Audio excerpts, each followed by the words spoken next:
Nothing like a germ-free kitchen. That's not germ-free, but I just disinfected it. No, you didn't.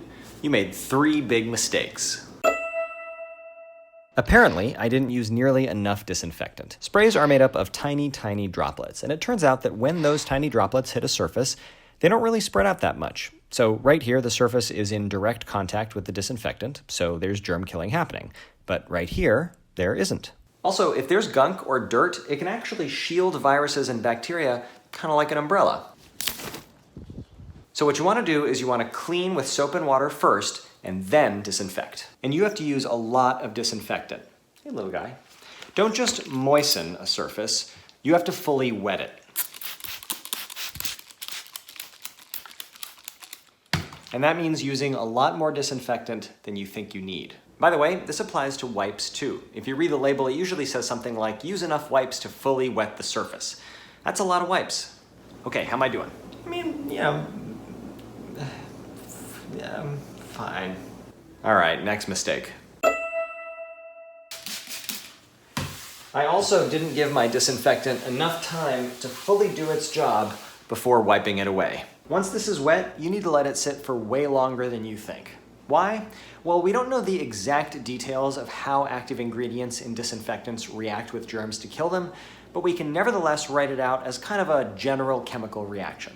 Germs plus disinfectants yields dead germs. Some chemical reactions are very fast, others are a lot slower. The speed of this particular reaction depends a lot on the type of germ, the disinfectant, and a bunch of other factors. But to make sure that the disinfectant has the time to do its job fully, you might need to let it sit for 2, 3, 4, 5, sometimes even 10 minutes. And yep, same goes for wipes. By the way, this is called the contact time, and it's usually listed very clearly on the label of whatever product you're using.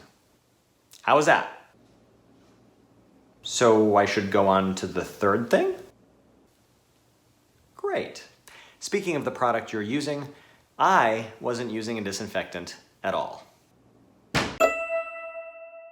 So here's the deal. There are 3 types of household product you might use on countertops, doorknobs, light switches, etc. Cleaners, sanitizers, and disinfectants. Cleaners, like this one, or let's say vinegar, are great at cleaning, which is great. But we have no idea how good or how bad they are at killing viruses. The manufacturers simply have not done those tests. Sanitizers and disinfectants, on the other hand, are regulated by the EPA as pesticides.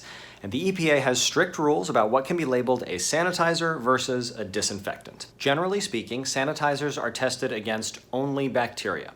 Disinfectants are tested against bacteria, but they can also be tested against viruses or other microbes. Once you get deeper into the regulations, it gets real complicated real fast.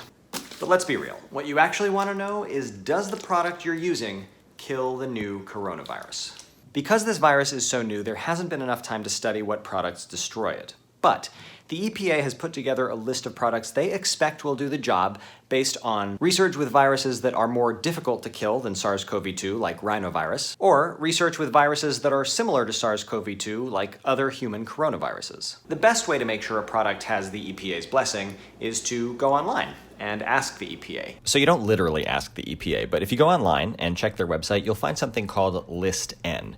You open up the List N tool and you see if something that you've got in your house or something that you want to buy is on that list. If it is, it means that the EPA expects that that product will kill the new coronavirus if used as directed. If you really want to be sure your product is on List N, you can look for its EPA registration number on the label and enter that in online. This can get kind of complicated, so check out the description for more details. Now, last I checked, there were more than 420 products on this list.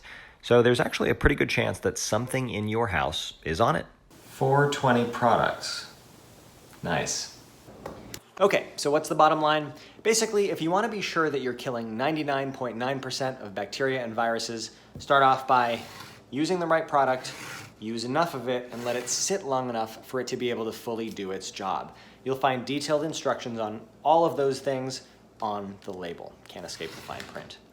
Also, please be safe. Disinfectants are for external surfaces only. They are not for your body, any part of your body.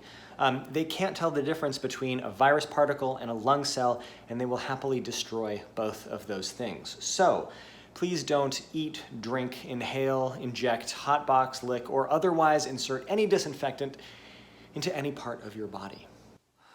And don't mix household cleaners. It doesn't make a super cleaner. All it does is risk creating lots of toxic gas, and you don't want that. We made a whole video about this. I'll post a link in the description. Lastly, if you cannot get access to an EPA registered disinfectant because they're sold out everywhere, it's okay. Scrub down with soap and rinse with water. All right, folks, go forth and disinfect.